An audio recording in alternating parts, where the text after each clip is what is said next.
ప్రార్థన చేద్దాం. ప్రేమగల తండ్రి, మీకు స్తుతులు చెల్లిస్తున్నాము.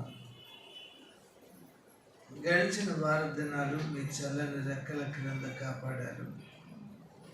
క్షేమాన్ని, నెమ్మదిని ఇచ్చి, ఆరోగ్యాన్ని ఇచ్చి, మీ పాద సన్నిధిలోనికి తోడుకొని వచ్చినారు. మిమ్మల్ని స్తుతిస్తున్నాము. నీ సన్నిధి ప్రసన్నత మాతో ఉంచుము. చదవబడుతున్న లేఖనాన్ని దీవించుము. చేరువచ్చిన నీ ప్రజలను బట్టి స్తుతిస్తున్నాం. రావాల్సిన వారు శ్రద్ధాభక్తులతో నీ సన్నిధికి రావడానికి సహాయపడమని ప్రార్థిస్తున్నాం. ప్రతి ఆటంకాన్ని అధిగమించడానికి సహాయం చేయండి. మీరే చదివిన భాగం మా కొరకు దీవించండి. యేసు నామములో ప్రార్థిస్తున్నాం తండ్రి, ఆమేన్. హెబ్రీయులకు రాసిన పత్రిక 2వ అధ్యాయం 6 నుండి 9వ వచనం వరకు నాతో పాటుగా నెమ్మదిగా అర్థవంతంగా చదవాలి. తీసారా? Page number 200. హెబ్రీయులకు రాసిన పత్రిక 2వ అధ్యాయం 6 నుండి 9 వచనాలు. అయితే ఒకడు ఒక చోట ఈలాగున దృఢముగా సాక్ష్యం ఇచ్చుచున్నాడు. నీవు మనుష్యుని జ్ఞాపకము చేసుకున్నటకు వాడేపాటివాడు, నీవు నరపుత్రుని దర్శించుటకు వాడేపాటివాడు, నీవు దేవదూతల కంటే వానిని కొంచెం తక్కువ వానిగా చేసితివి, మహిమ ప్రభావములతో వానికి కిరీటము ధరింపజేసితివి, నీ చేతి పనుల మీద వానికి అధికారము అనుగ్రహించితివి, వాని పాదముల క్రింద సమస్తమును ఉంచితివి. ఆయన సమస్తమును వానికి లోపరిచినప్పుడు వానికి లోపరచకుండా దేనిని విడిచిపెట్టలేదు.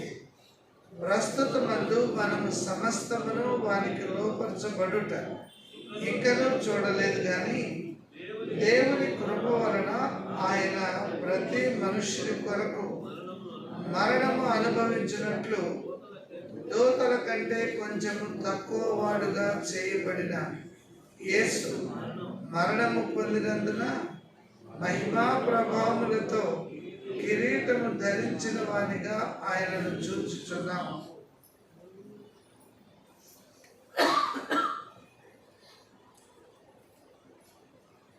ఈ హెబ్రీ పత్రికలో ప్రభు యొక్క దైవత్వం కనబడుతుంది. 1:4 చూడండి. ఆయన దేవుని మహిమ యొక్క తేజస్సు. యేసు ఎవరు? దేవుని మహిమ యొక్క తేజస్సు. ఇంకా అన్నాడు, ఆయన తత్వము యొక్క మూర్తిమంతమునై ఉండి. అంటే యేసు దేవుని యొక్క తత్వం ఏమిటో అదంతా క్రీస్తులో ఉంది.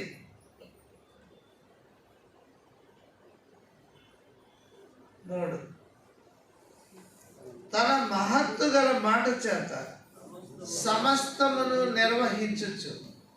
ఏం చేస్తున్నాడు ఆయన ఇప్పుడు? సమస్తమును నిర్వహిస్తున్నవాడు. పాపముల విషయములో శుద్ధీకరణను తానే చేసి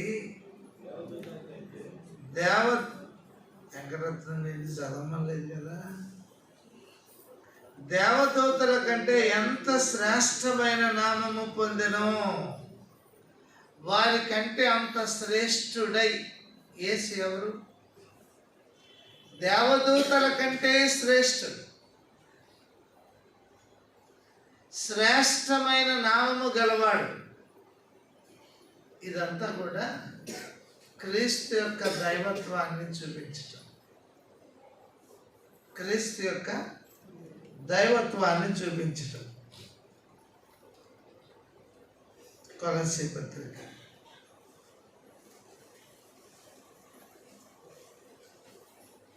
2 2వ అధ్యాయం 9వ వచనం. ఎలాగనగా దేవత్వం యొక్క సర్వ పరిపూర్ణత శరీరముగా క్రీస్తునందు నివసించుచున్నది. దేవత్వం శరీరముగా క్రీస్తులో నివసించుచున్నది. మనకు కనబడుతున్నది శరీరం, కానీ దేవత్వం యొక్క సర్వ సంపూర్ణత ఆయనలో నివాసం చేస్తుంది. దేవత్వము క్రీస్తులో కనబడుతుంది అన్నాడు. ఎంత అంటే సంపూర్ణంగా అన్నాడు. ఇప్పుడు యేసు ఎవరు? ఆయన దేవత్వాన్ని ఈ వచనాలు రుజువు చేస్తున్నాయి. సరే, ఇప్పుడు కొంచెం జాగ్రత్తగా ఆలోచిద్దాం. క్రైస్తవ్యం అంటే ఏంటి? క్రీస్తు ఎవరు? ఆయన లోకంలోకి వచ్చారు, కానీ లోకం నుంచి వేరుగా ఉన్నవాడు.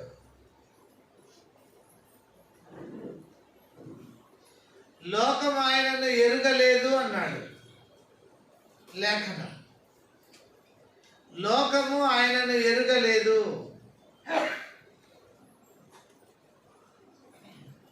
లోకం ఆయనను ద్వేషిస్తూనే ఉంది.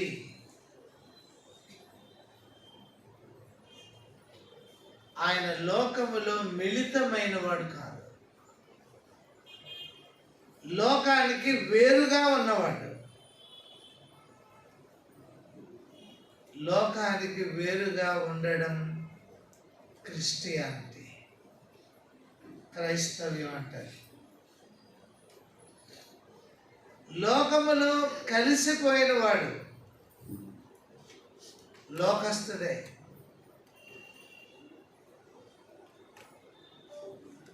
లోకము నుంచి వేరుపడి వేరుగా బ్రతుకుతున్నవాడు క్రైస్తవుడు. కానీ ఇప్పుడు నేటి క్రైస్తవ్యం ఎట్లా కనబడుతుందంటే లోకాన్ని వెంట పెట్టుకొచ్చిన వాడిలా కనబడుతుంది. ఇలా అనిపిస్తుంది. అబ్రహాము దేవుని పిలుపు కలిగిన వాడు. నీవు లేచి నీ దేశము నుండి, నీ తండ్రి ఇంటి నుండి రమ్మన్నాడు బయటికి. దేశము, బంధువులు, తండ్రి ఇల్లు. కానీ కూడా ఎవరిని తెచ్చాడు? లోతుని తెచ్చాడు. అరే నువ్వు రావయ్యా అంటే వేరుపడడం మాని తండ్రి ఇల్లు విడిచిపెట్టాయి అంటే తండ్రి ఇంట్లో ఉన్న కొడుకుని తెచ్చాడు. హారాను కొడుకుని తీసుకొని వచ్చాడు. ఇదా క్రైస్తవ్యం?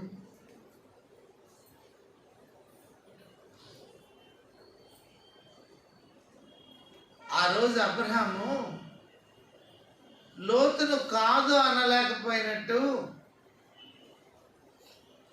ఈవేళ చాలామంది లోకాన్ని వెంట పెట్టుకొస్తారు. లోకం మీద అభిమానం వీళ్ళకి.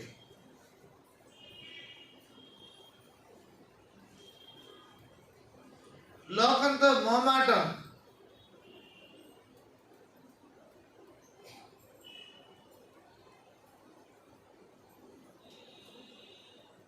అబ్రహాం వచ్చాడు, కానీ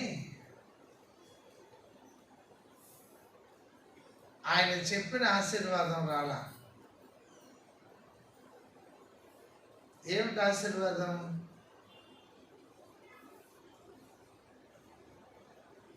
నిన్ను నేను గొప్ప జనముగా చేస్తాను.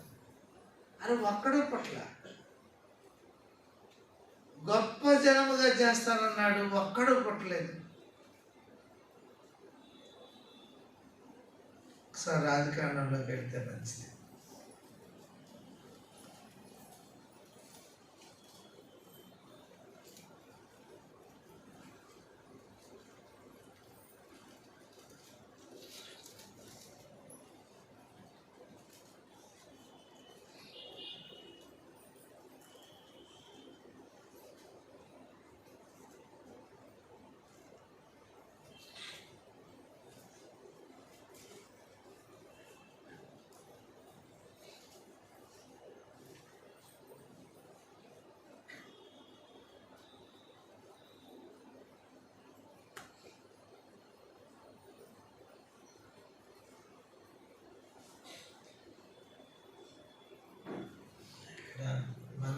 బంధువులము 12లోనేనా? ఆదికాండం 12లోనే.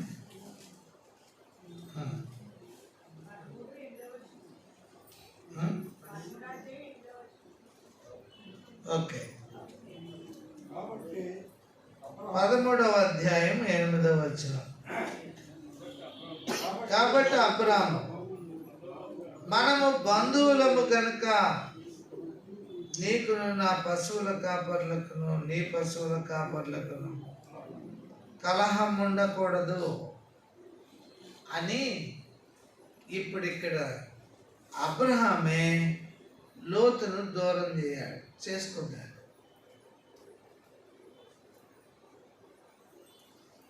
లోకం నుంచి మనము దూరముగా ఉండాలి, వేరై ఉండాలి. శరీరము ఆత్మ ఈ రెండు భిన్నమైనది. శరీరము మనలను లోపరుచుకునే ప్రయత్నం చేస్తూనే ఉంటుంది. అరవకూడదు అనుకుంటాం, అరవడం మానలేము. తిట్టకూడదు అనుకుంటాం, తిట్టడం మానలేము. కొట్టకూడదు అనుకుంటాం, కొట్టడం మానలేము. ఏం చేయకూడదు అనుకుంటామో అవన్నీ చేస్తాం. చేయకూడదు అనుకునేది ఆత్మ స్వభావం, చేసేటట్టుగా చేసేది శరీర స్వభావం.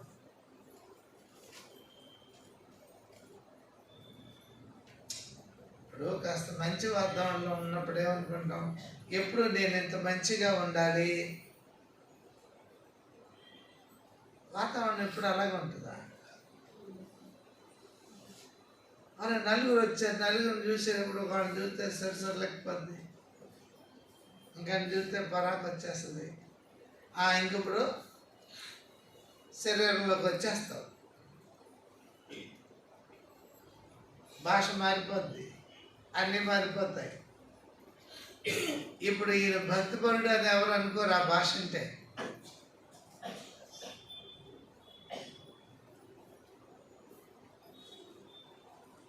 ఆత్మకు శరీరానికి విరుద్ధమైన స్వభావం. అందుకే ఇట్టి మరణానికి లోపరుచుకుని ఈ శరీరం నుండి నన్ను ఎవడు విడిపిస్తాడు అన్నాడు పౌలు గారు. ఈ శరీరం ఏం చేస్తుంది? మనల్ని మరణానికే లోపరుస్తుంది. అలా లోతు వేరైన తర్వాత కానీ అబ్రహాం ఆశీర్వదించబడటం అవల.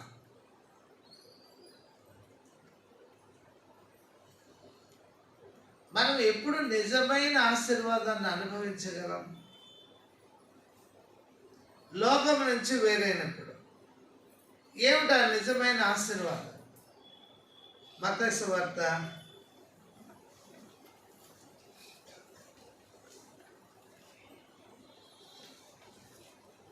12వ అధ్యాయం.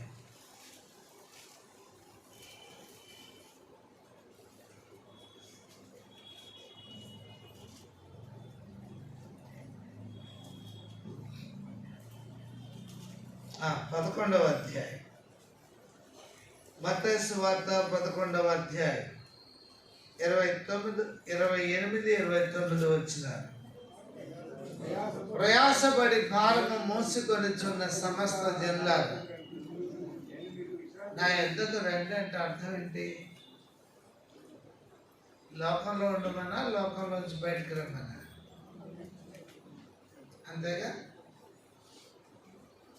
నేను మీకు విశ్రాంతి, అది అసలు ఆశీర్వాదం. నేను మీకు విశ్రాంతి, ఈ విశ్రాంతి అనేది నిజమైన ఆశీర్వాదం. విశ్రాంతులు ఎట్లుంటుంది?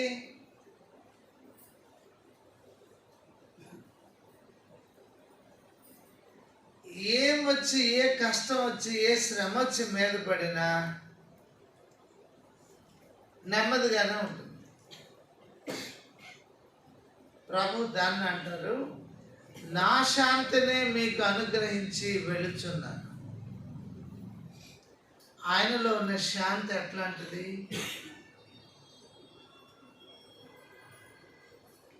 ప్రపంచం ఊగిపోతున్నా ఆయనలో ఉన్న శాంతి కదలదు.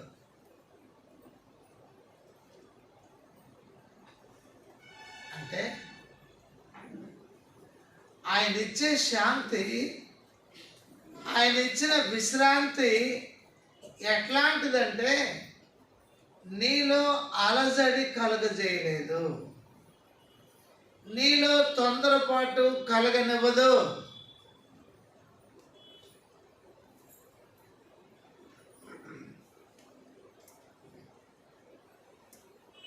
ఎంత నిలకడో నీలో నువ్వు,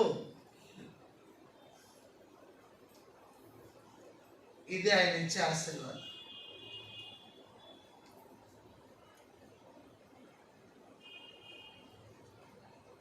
మరి ఎంత నిలకడైతే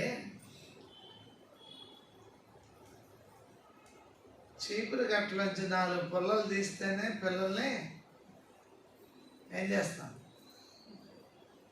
ఎంత ఆవేశం వచ్చేస్తుంది లోపల నుంచి.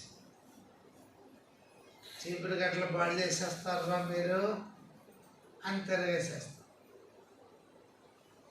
ఎందుకని ఇలాగా? ఎందుకని? మైండ్ అంతా దేవుడి మీద కాదు ఉంటా,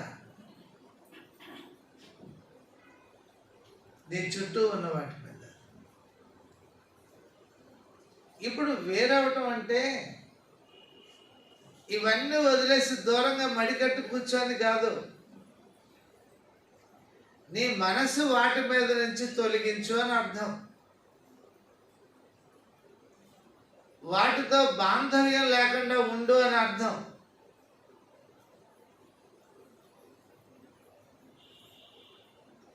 ఇది రాకపోతే, వాటితో బాంధవ్యం లేకుండా ఉండడం మనకు రాకపోతే లోకంలోనే ఉన్నావు. లోకానికి ఉన్న బాధలు నీకు తప్పవు, లోకానికి వచ్చే నాశనము తప్పదు.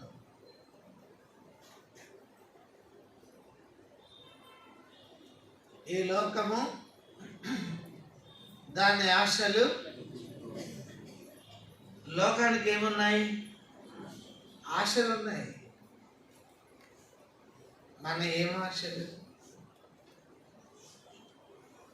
లోకానికి ఉండే ఆశలేనా? షూర్, గతించిపోతాయి. మరి దేవునికి ఏమి ఆశలు ఉండవా? ఆయనకు ఆశలు ఉన్నాయి, అవి ఎప్పటికీ నిలిచి ఉంటాయి.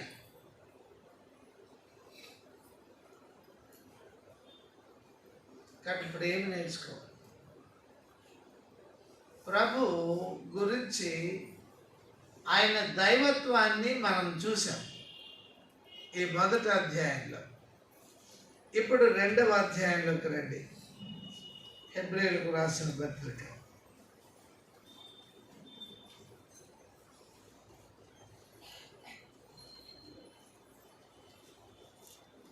ఆయన దైవత్వములో దేవదూతల కంటే శ్రేష్ఠుడు. 2:6. అయితే ఒకడు ఒక చోట ఈలాగు దృఢముగా సాక్ష్యమిచ్చుచున్నాడు, నీవు మనుష్యుని జ్ఞాపకము చేసుకున్నటకు వాడేపాటివాడు, నీవు నరపుత్రుని దర్శించుటకు వాడేపాటివాడు, నీవు దేవదూతల కంటే వానిని కొంచెము తక్కువ వానిగా చేసితివి. ఇప్పుడు మానవుడు దేవదూతల కంటే తక్కువ వాడు. యెషయా గ్రంథం 6వ అధ్యాయంలో యెషయాకి కలిగిన దర్శనం చూడండి. యెషయా గ్రంథం 9:6.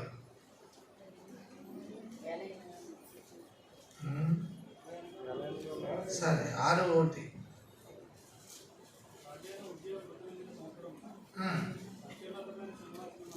రాజైన ఉజ్జియా మృతి పొందిన సంవత్సరమున అత్యున్నతమైన సింహాసనమునందు ప్రభు ఆసీనుడై ఉండడం నేను చూచితిని. ఆయన చొక్కా అంచులు దేవాలయమును నిండుకొనెను.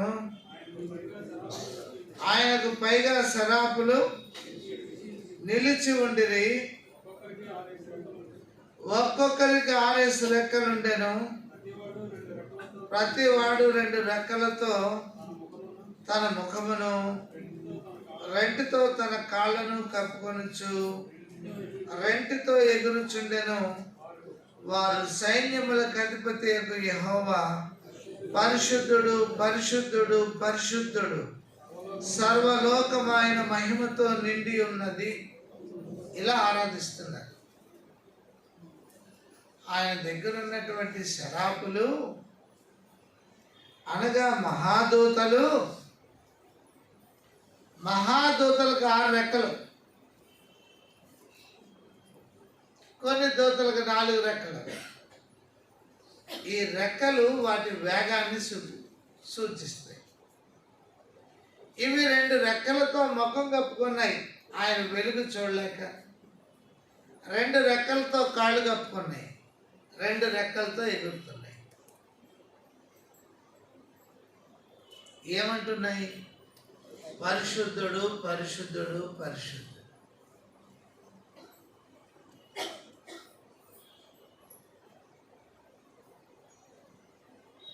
అని ఆరాధించబడుతున్నవాడు వాటికంటే తక్కువ వాడిగా, మానవుడిగా ఈ లోకానికి రావడం, అది ప్రభు యొక్క మానవత్వం. ప్రభు యొక్క మానవత్వం. ఆయన మన మధ్యకు వచ్చినంత మాత్రాన, మనలో ఒకని వంటి వాడిగా వచ్చినంత మాత్రాన ఆయన తక్కువ వాడు మాత్రం కాదు.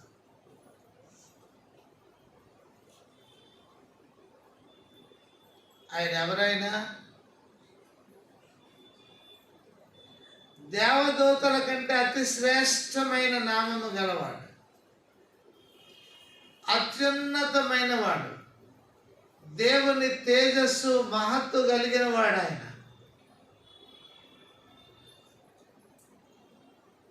ఆయన ఆరాధింపబడుతున్నవాడు. ఏ దూతల చేత ఆరాధింపబడుతున్నాడో ఆ దూతల కంటే తక్కువ వాడిగా వచ్చాడంట. ఇప్పుడు ఆలోచించండి. మనము దేవదూతల కంటే బలవంతులం కాదు కదా. అంత బలమైన వాడు బలహీనుడిగా ఈ లోకంలోకి రావడం, ఇలాంటి బలహీనుడిని జ్ఞాపకం చేసుకోవడానికే వాడు ఏపాటి వాడు అంటే ఎందుకు పనికిరానోడు అని అర్థం.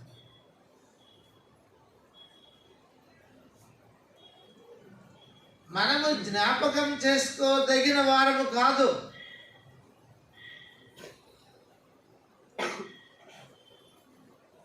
మరి ఎందుకు ఆయన జ్ఞాపకం చేసుకుంటున్నాడు?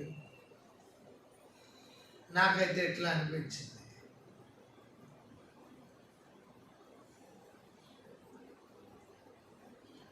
మన పిల్లలే పనికి మాలిన వాళ్ళు అయిపోయారు. ఓను ఒక్కడిని తీసుకుందాం, తాగుబోతూ జులై అయిపోయాడు. పాప వాడు ఇంకా మధ్యాహ్నం భోజనానికి రాకపోతే ఎక్కడికి వెళ్ళాడో, పాపం ఏమైపోయాడో అని పాప వాళ్ళ అమ్మ ఎదురు చూస్తూ ఉంటుంది. ఎందుకని? రూపాయి పట్టాడు ఇంట్లోకి, ఏమన్నా ఉంటే వాళ్ళ అమ్మని అడిగి పట్టుకుపోతాడు. ఆయన ఎందుకు అంటే కన్న ప్రేమ, మమకారం. అలాంటిదే దేవునికి మనకి. ఆయన మన నాసికారంధ్రాల్లోకి ఊదితే మనము జీవాత్మయ్యం. మనలో ఆయన ఊపిరి పెట్టాడు. అదే మమకారం. ఆయన ఇప్పటికీ మన కొరకు ఎదురు చూస్తూనే ఉంటాడు.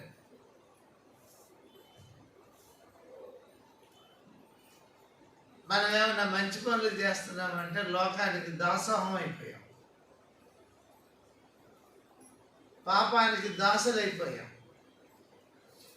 దాసత్వం ఎవరికి చేస్తున్నామంటే దేవునికి కాదు, లోకానికి, పాపానికి. లోకంతో మనకి ఎంత అభిమానమో, ఏమనుకుంటుందో లోకం మనం వెళ్ళకపోతే అన్నట్టు ఉంటుంది. చెప్పండి, మనకి ఎవరితో దగ్గర బాంధవ్యాన్ని పెట్టుకుంటున్నాం? లోకంతో, దేవునితో? ఎవడో అక్కడక్కడ ఒకడు ఉంటాడు. లోకంతో సంబంధం ఏమీ పెట్టుకోడు, దేవునితోటే బాంధవ్యం. లోకంతో బాంధవ్యం ఉండదు. ఇక లోకానికి వేరుగా బ్రతుకుతారు.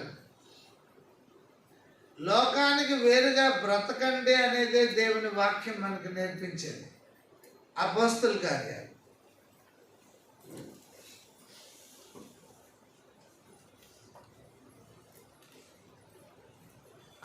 2వ అధ్యాయం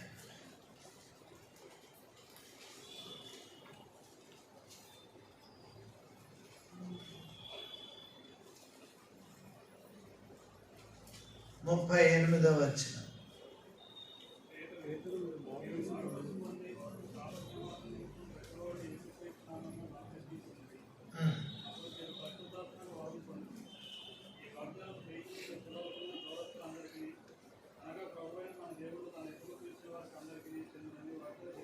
నలభై వచనం. ఇంకను అనేక విధములైన మాటలతో సాక్ష్యమిచ్చి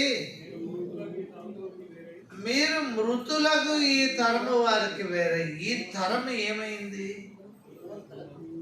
మూర్ఖులకు ఈ తరానికి వేరే. మూర్ఖులకు ఈ తరము అన్నాడు. ఈ తరానికి వేరే. ఈ తరం పోతున్న పోకడలో పోకండి, మీరు వేరుగా ఉండండి. అది ఇప్పుడు ఎన్ని హెయిర్ స్టైల్స్లోకి వచ్చేసాం మనం. వారానికి ఒక స్టైల్లో వస్తాం. మనకంటూ ఒక వ్యక్తిత్వం లేదు, ఒక పర్మనెంట్ స్టైల్ లేదు. అంతే కదా? ఎందుకంటే ఇలా ఎవరిని ఫాలో అవుతున్నాం? లోకాన్ని ఫాలో అవుతూ పరలోకం పోతున్నాను అనుకుంటే వెంబడించేదేమో లోకాన్న. ప్రయాణం ఎక్కడ చేస్తున్నాం అనుకుంటున్నాం? పరలోకానిక. ఎలా సాధ్యం అది?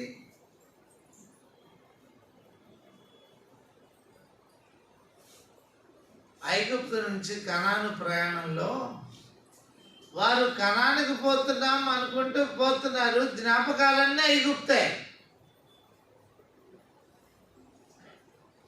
పోతున్నది ఎక్కడికి? కనాను దేశానికి. జ్ఞాపకాలు ఐగుప్తువి. వెళ్ళారా కనాను? దారిలోనే నాశనం అయిపోయారు, రాలిపోయారు. ఐగుప్తు జ్ఞాపకాలు ఇంకా వారిలో ఉండటం వల్ల వాళ్ళు రాలిపోవడానికి అదే కారణమైంది. లోక జ్ఞాపకాలే మనలో ఉంటే మనం ఎప్పుడు రాలిపోతాం మనకు తెలీదు. ఎప్పుడు దేవుడు కాదనుకుంటామో మనకు తెలీదు.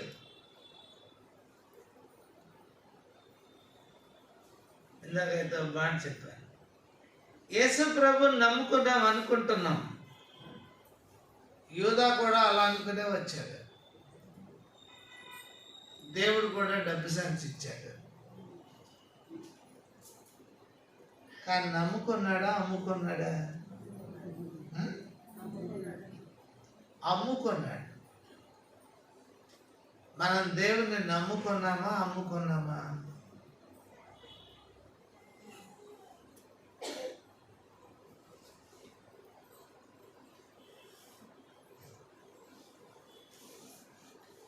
ఏలియా అహాబు దగ్గరకు వచ్చినప్పుడు, నేను తెలుగులోనే చెప్తున్నాను, సెల్ కట్టేయండి బాబు అని. మీరు తెలుగు వాళ్ళు కాదే, తెలుగు ప్రసంగం వెంటనే వచ్చారు.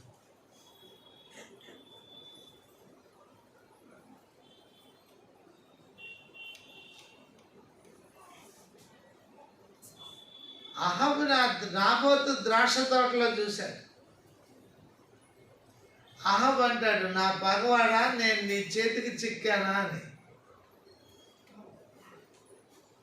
ఏమన్నాడు ఏలియా? నిన్ను నువ్వు అమ్ముకున్నావు అన్నాడు. నిన్ను నీవు అమ్ముకున్నావు. నా ద్వారా నీకు ఏమైతే శిక్షలు ప్రకటించాల్సి ఉందో, నీ భవిష్యత్తు గతి గురించి చెప్పాల్సి ఉందో, అవి చెప్పడానికి నిన్ను నువ్వు అమ్ముకున్నావు.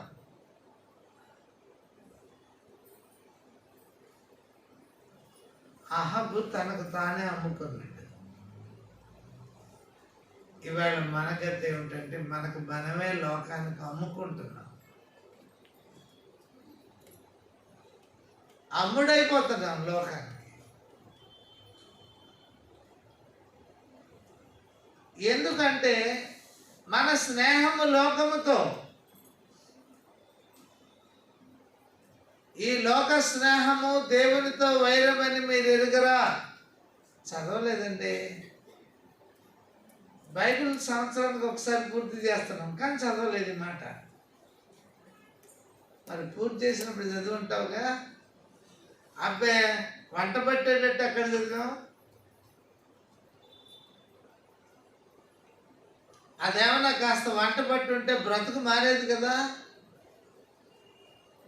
చాలా మంది బైబిల్తో ఉన్నట్టు ఉంటారు, కానీ ఒక్క అక్షరం మొక్క లోపలికి దొరకదు. బైబిల్ మళ్ళీ తన దగ్గర ఉంటుంది.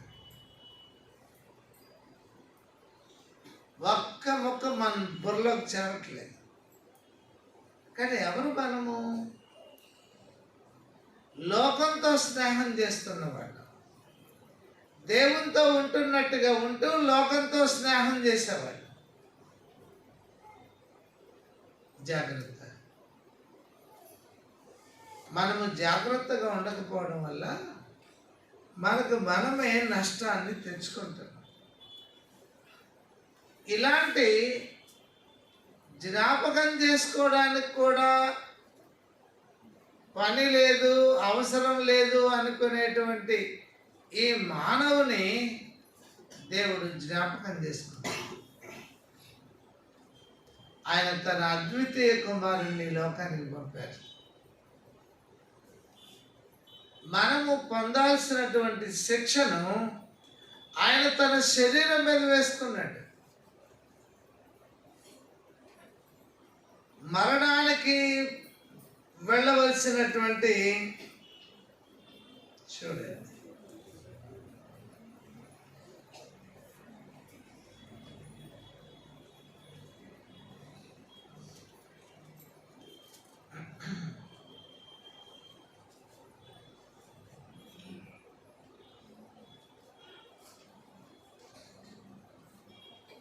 పదిహేడవ వచనం చూడండి.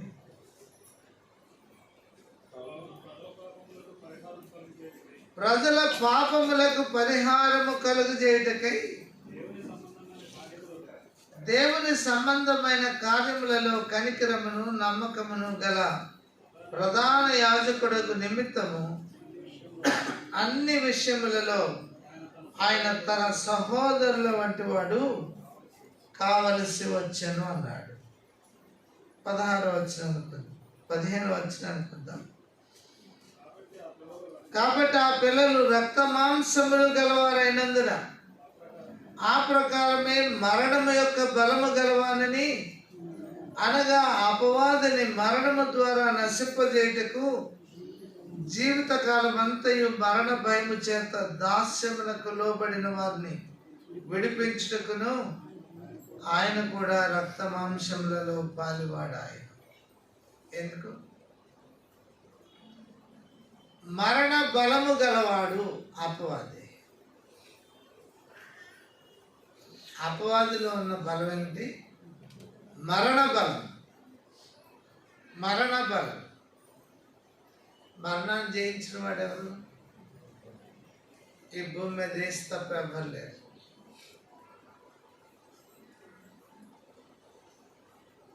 మరణ బలము గలవానికి భయపడుతున్నాం మనం. మరణం అంటే భయం.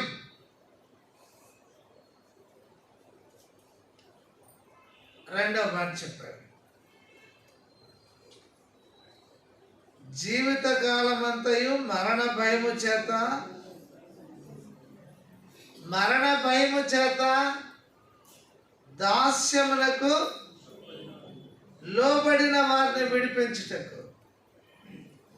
అపవాది మరణ బలం కలిగిన వాడు. మనుషులు మరణ భయం చేత దాసత్వానికి లోబడిన వాడు.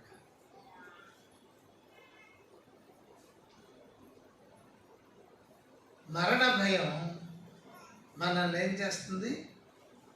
దాసులుగా చేసి పడేస్తుంది. ఆయన శరీరధారిగా మనుష్య కుమారుడిగా ఎందుకు వచ్చారు?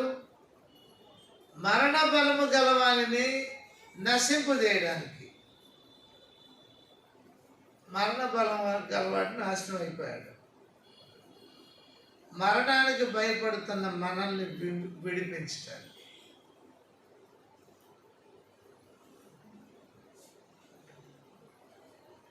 మనలను మరణ భయం నుంచి విడిపించడానికి ఈ రెండు కారణాలు. ఇప్పుడు మనం ఆయన ఆరాధించాలంటే ఏమని ఆరాధించాలి? అయ్యా, మరణ భయం చేత దాసత్వానికి లోబడిన వాడిని నువ్వు పరలోకములో మహాదూతల చేత ఆరాధింపబడుతున్న వాడివి. నా కోసం మానవుడిగా ఈ లోకానికి వచ్చావు అని ఆయనకు నమస్కారం చేయాలి, ఆరాధించాలి, స్తుతి చేయాలి, వందనాలు చెప్పాలి, తల వంచాలి. ఇది ఆరాధన అంటే. ఎందుకు? దూతల చేత ఆరాధించబడుతున్నటువంటి స్థితిని విడిచి నన్ను మరణ భయం చేత దాసత్వం చేస్తున్న మనల్ని విడిపించడానికి ఆయన మానవుడిగా ఈ లోకానికి వచ్చారు. అందుకు మరో సంగతి, హెబ్రీ పత్రిక 2వ అధ్యాయం 9వ వచనం. దేవుని కృప వలన ప్రతి మనుషుడి కొరకు ఆయన మరణం పొందాడు. దూతల కంటే కొంచెం తక్కువ వాడిగా చేయబడిన యేసు మరణము పొందినందున మహిమ ప్రభావములతో కిరీటము ధరించిన వానిగా ఆయనను చూచున్నాం. ఎక్కడ ఇది? నిత్యత్వం.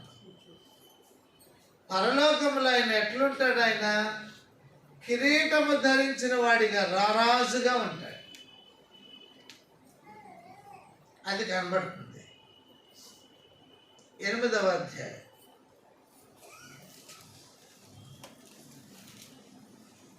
2వ వచనం. 8:2 మొదటి నుంచి చదవండి పని. మేము వివరించుచున్న సంగతులలోని సారాంశం ఏదనగా, మనకు అట్టి ప్రధాన యాజకుడు ఒకడు ఉన్నాడు.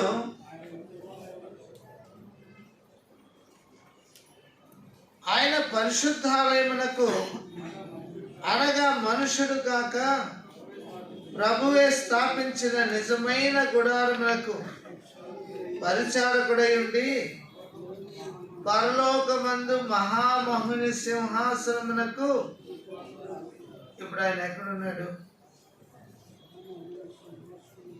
ఆయన ఆరోహణమై మహామహుని సింహాసనానికి కుడి పార్శ్వాన ఆసీనుడై ఉన్నాడు.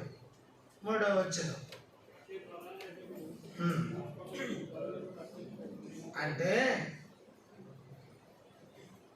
ఆయన ఇప్పుడు అక్కడ ప్రధాన యాజకుడుగా ఉన్నాడు.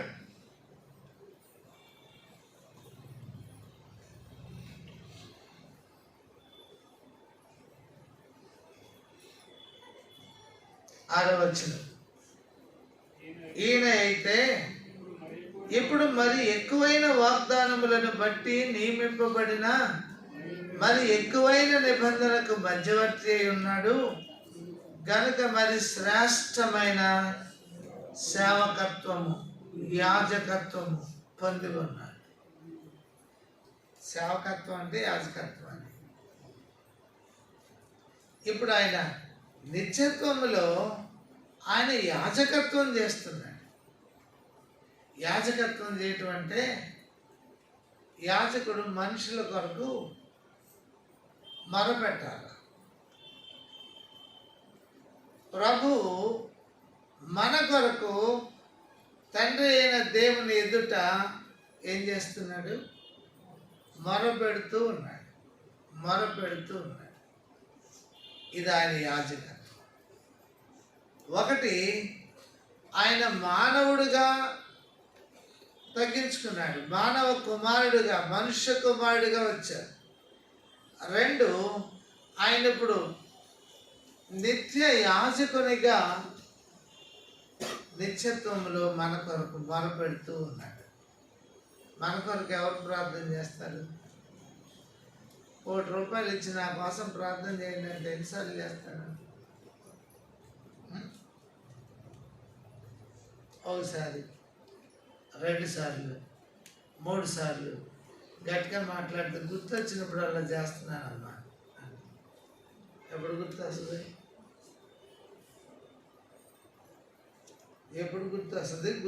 గుర్తు తెచ్చుకునే ప్రయత్నం ఎప్పుడు చేసి అప్పుడప్పుడు డబ్బులు ఎక్కడో పెడతాం. అవసరం వచ్చినప్పుడు ఏం చేస్తాం? ఎక్కడ పెట్టానని బొరగవుతూ ఉంటాం. ఎప్పుడుగో గుర్తు వస్తుంది, అమ్మయ్య అనుకుంటాం. అంతేనా? ఏమన్నా డబ్బులు ఏంటి గుర్తురాడు.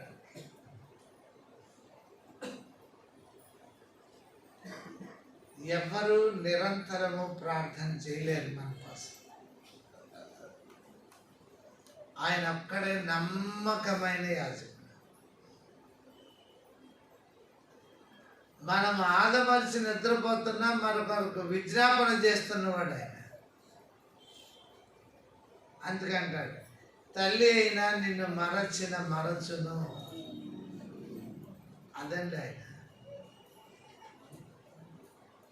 ఆయన మరువని వాడు. నిరంతరము నువ్వు ఆయన జ్ఞాపకంలో ఉన్నావు. అలా మన కొరకు ప్రార్థించేవాడు ఆయన.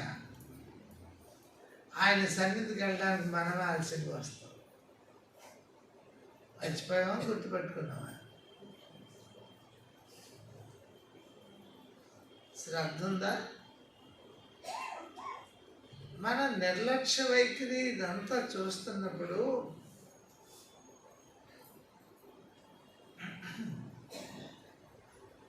దేవుడు మన కొరకు ఏం ఆలోచిస్తాడు? ఏమనుకుంటాడు ఆయన? ఇదేమిట్రా, వీళ్ళ కోసం నేను ఎంత ఆరాట పడుతున్నాను, ఏడోళ్ళు ఏ కోసైనా కనపట్టలేదు.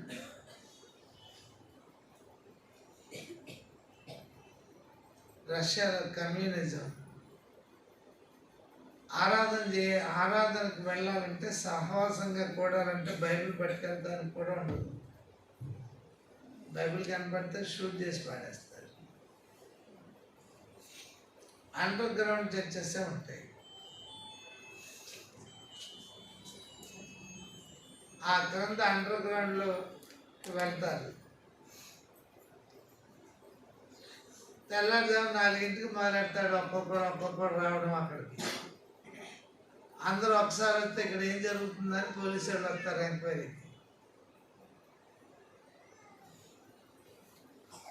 10ంటికి మీటింగ్, 4ంటికి మొదలుపెట్టారు. అలా అలా అలా అలా అలా 10 గంటల వరకు వస్తారు. వచ్చినోడల్లా మోకాళ్ళు వేసి ప్రార్థన చేస్తూ ఉంటాడు. 10 గంటల నుంచి 1 గంట ప్రార్థన అనుకోండి. వాక్యం చెప్పి ఆయన వస్తాడు, ఆయన దగ్గర బైబిల్ ఉంటుంది.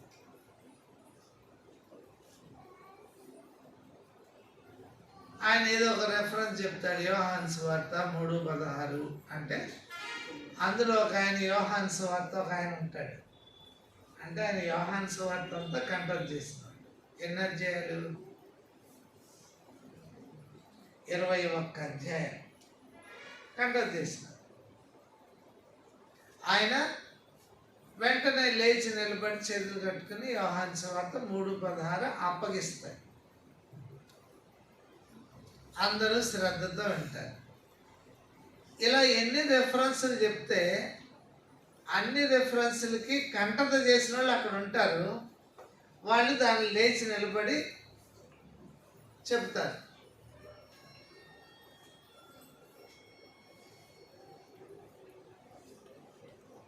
సెలవు కట్టడం రావట్లేదా? ఎవరికన్నా ఇవ్వండి. ఇంక నుంచి ఆదివారాలు సెలవులు తెచ్చుకోకండి.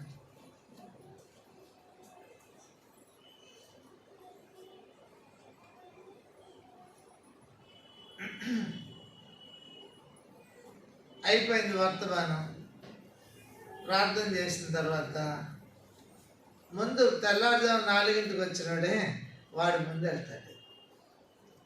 మళ్ళీ అలాగనే పావు గంటకు ఒకడే వెళ్ళాలి. లేటుగా వచ్చిన వాళ్ళు ఎప్పుడు వెళ్తారు? 10ంటికి వచ్చిన వాళ్ళు 11+4 వాళ్ళు మళ్ళీ 3ంటి వరకు అలా ఒక్కొక్కడు వెళ్ళాలి. ఇక్కడ జనం ఉన్నట్టే ఎవరికి తెలియకూడదు. ఆ రోజులు వస్తే ఇక్కడ ఉన్న వాళ్ళలో ఎవరు వస్తాం ప్రార్థనకి? హాస్టల్ కుటుంబీకులకి ఇంకా కష్టం.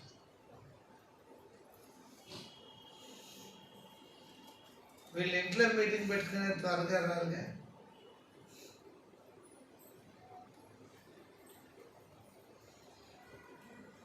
అంటే ఇవన్నీ మనకి అందుబాటులో ఉండటం వల్ల ఈ నిర్లక్ష్య వైఖరి తప్ప, అది అందుబాటులో లేకపోతే చాలా బాగుంటుంది. నేను ఎప్పుడూ ఒకటి అనుకుంటాను, దూరంగా ఉండి మందిరానికి వెళ్తే ఎంత బాగుంటుందో అందరిలాగా అని.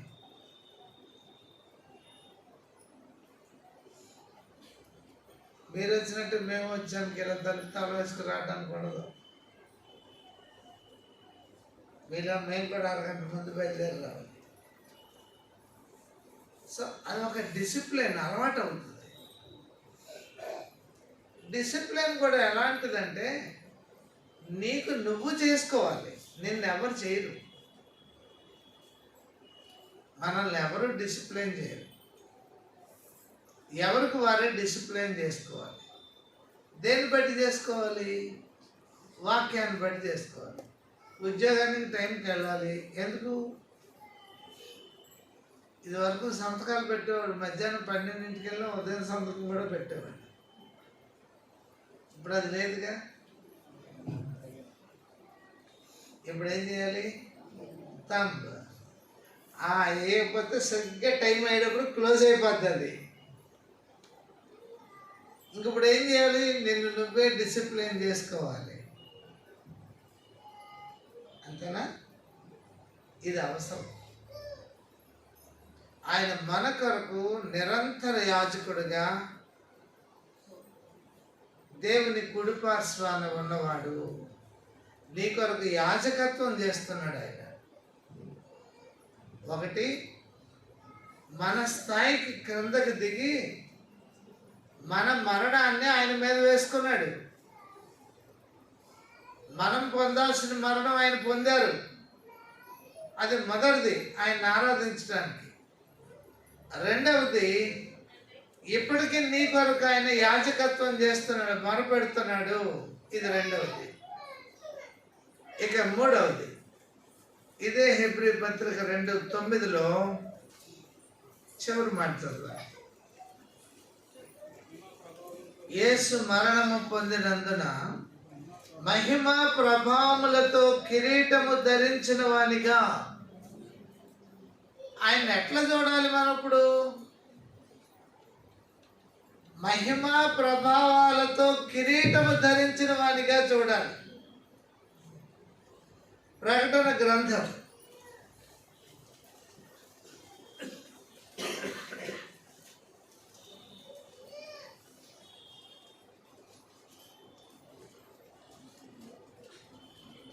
19వ అధ్యాయం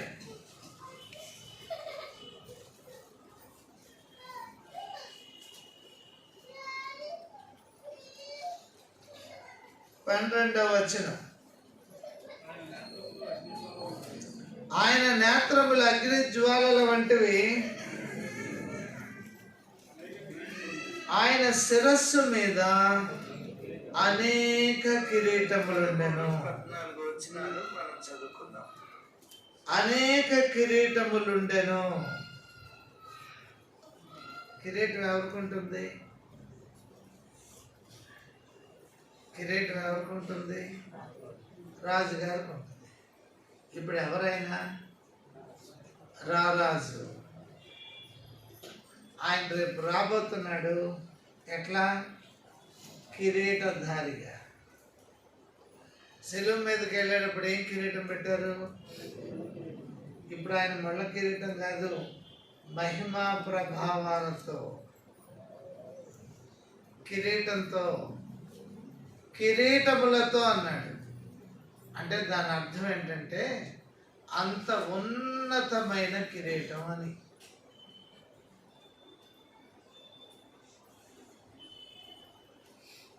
అత్యున్నతమైన, అతి శ్రేష్టమైన కిరీటం పెట్టుకుని రాబోతున్నాడు ఆయన.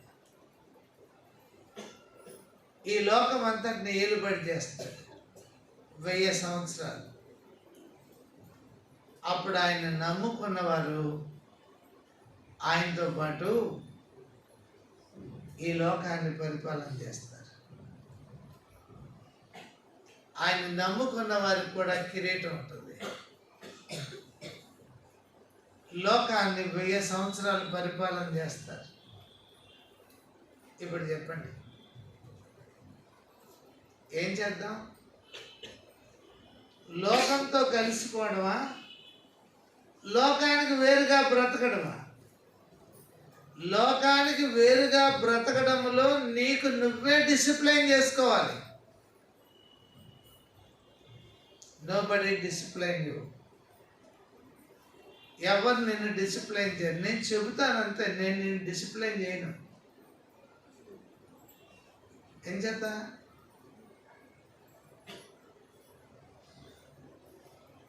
నువ్వు నాకేం చేస్తావు? ఒకవేళ డిసిప్లైన్ చేయకపోతే ఈ మందిరం కాకపోతే ఇంకో మందిరం అనుకుంటావు. అంటే పాస్టర్ గారికి భయం వేస్తుందంటే భయం వేయట్లేదు. బయటకు పోతే అసలు వాక్యం ఉండదు. అసలు వాక్యం వింటేనే మారట్లేదు, వినకపోతే ఇంకేం మారుతారని.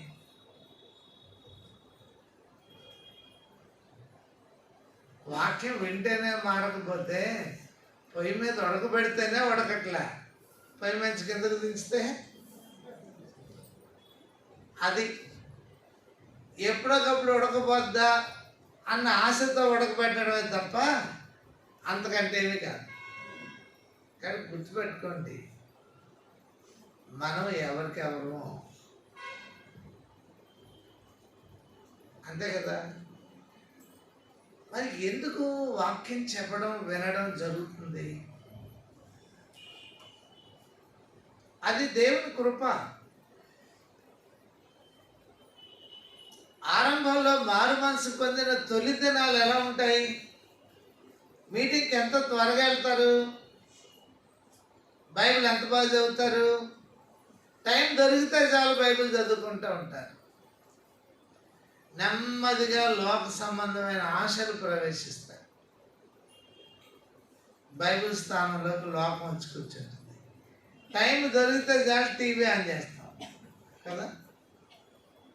హాస్పిటల్కి వెళ్ళి ఏముంటుంది బయట, ఆ రోగానికి వచ్చారన్న సంగతి మర్చిపోతాడు.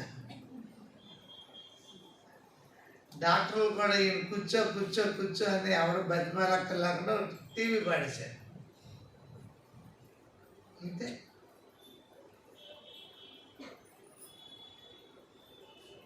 నిన్ను నువ్వు మర్చిపోతున్నావు, లోకానికి నిన్ను నువ్వు అమ్ముకుంటున్నావు.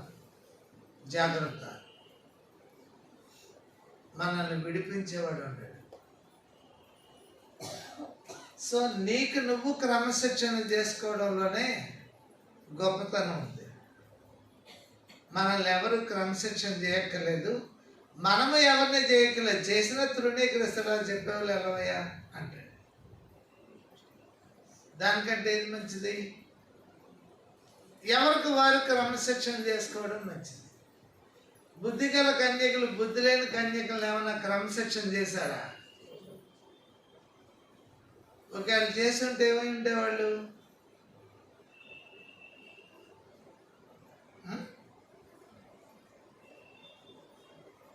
ఊహించండి ఒకసారి. బుద్ధి గల కన్యకలు బుద్ధి లేని కన్యకలు మీకేం బుద్ధి లేదా, నూనె తెచ్చుకోలేదా అన్నారా? ఒకవేళ అంటే ఏమవుతారు?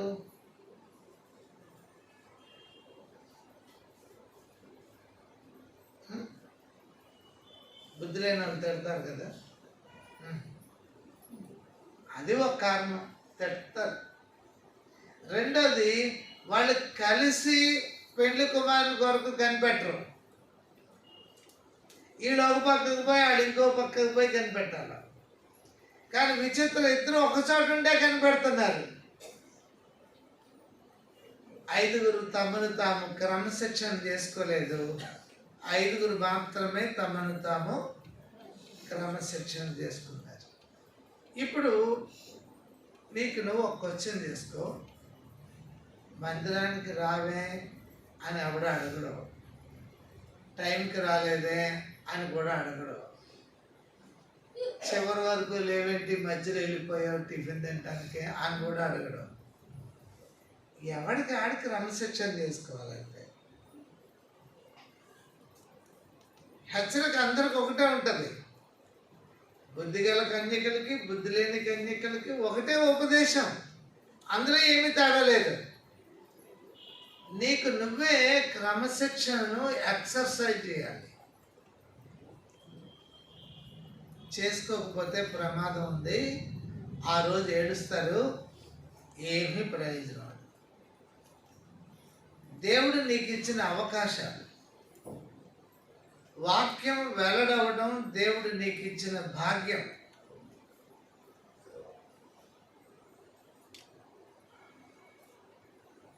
కాకమ్మ కథలు చెప్పుకుని వాక్యం అనుకుని భ్రమలో ఉన్న ప్రదేశాలు బోర్డు ఉన్నాయి. ఈవేళ వాక్యం వింటున్నారు, విన్నదాన్ని నువ్వు ఎక్సర్సైజ్ చేసుకోవాలి. నిన్ను నీవే క్రమశిక్షణ చేసుకోవాలి. అప్పుడు మనల్ని ఎవరు వచ్చి పిలవక్కర్లేదు, చేయబట్టి తీసుకెళ్ళక్కర్లేదు. ఎవరికి వాళ్ళే పరుగు పరుగును పోతారు. రోజు ఉండే ఇల్లేగా, నువ్వు ఉండే ఇల్లేగా. ఏ గంట ముందు బయలుదేరితే ప్రమాదమా? సోఫా అరగదా, మంచం అరగదా? కాబట్టి ఇప్పుడు ఏం చేయాలి? నీకెవ్వడు బతిమాలాల్సిన అవసరం లేదు. నీ రక్షణ కోసం నువ్వు ప్రాకులాడాలి. నీ ఆత్మీయ క్షేమం కోసం నీకు నువ్వు ప్రయాసపడాలి. రోగం వచ్చింది, హాస్పిటల్కి వెళ్ళడానికి ఎవరు రెడీ అవ్వమన్నారు? పేషెంట్ని లోపల కోటికి వాళ్ళే రెడీ అవుతారు. అలాగే దేవుని వాక్యం యొక్క విలువ అర్థమయ్యి దాని అవసరత ఏమిటో నీకు తెలిస్తే ఎవరు బతిమలాలి? ఎవరు బతిమలాడక్కర్లా, ఎంత దూరమైనా వెళ్తారు. కొండల ప్రాంతాల్లో, ఏజెన్సీ ప్రాంతంలో ఓ చోట మీటింగ్కి రావాలంటే వాళ్ళు కాలి నడకన రావాలి, 2-3 కొండలు ఎక్కి దిగాలి. ఎలా ఉంటుంది? రాజేష్ కమల్ గారు వెళ్తారు. ఆయన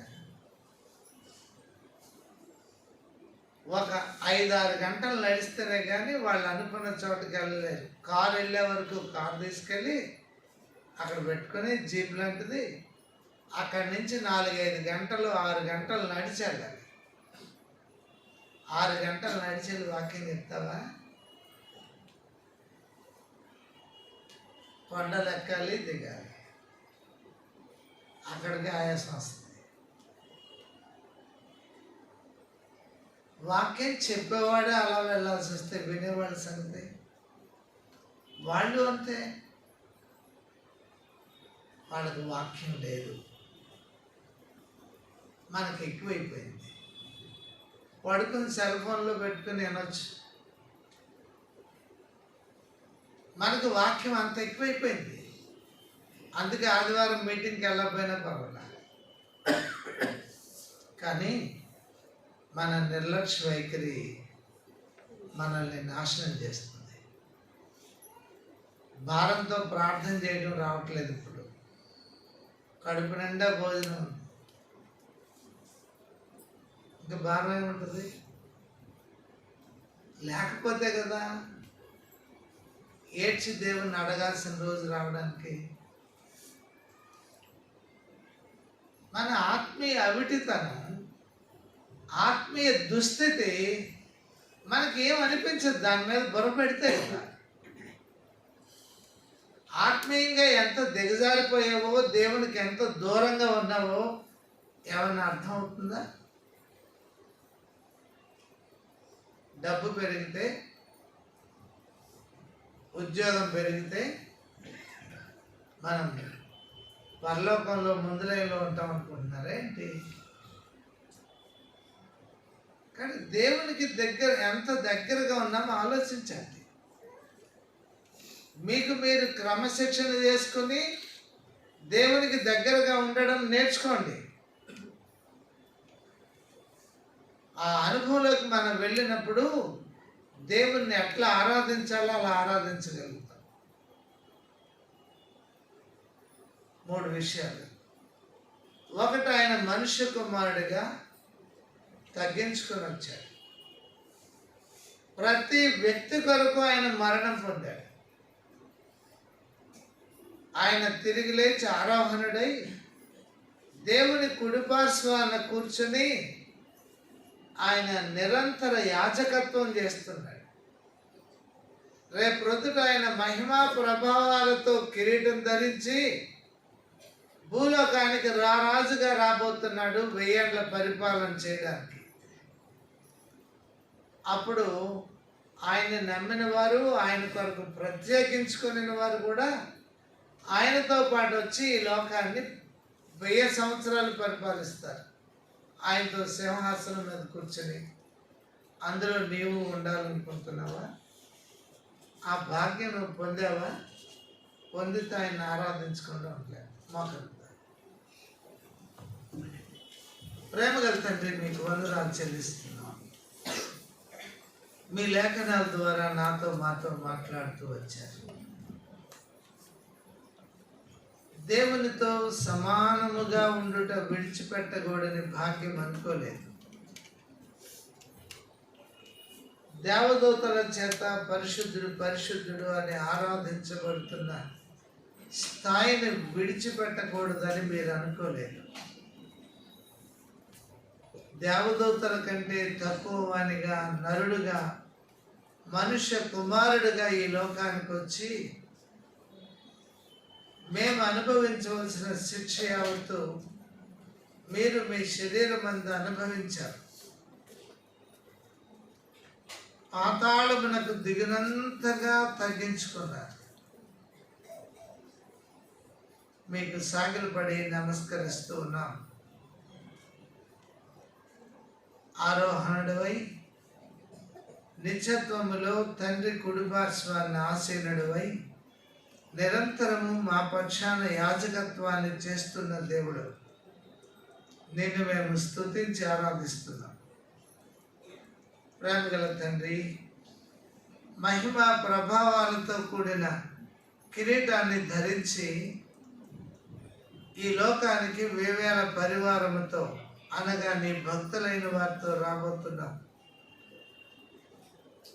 నీతో పాటు ఈ లోకాన్ని పరిపాలించే వారిలో ఒకనిగా నువ్వు నన్ను చేసినావని నేను స్తుతిస్తున్నాను. ఇంత గొప్ప మేలు చేసిన వారు, కృప చూపిన దేవుడు మీరే అని మహిమ ఘనత ప్రభావాలు మీకు ఆరోపిస్తూ యేసు నామములో స్తుతి ఆరాధన సమర్పిస్తున్నాను తండ్రి. ఆమేన్.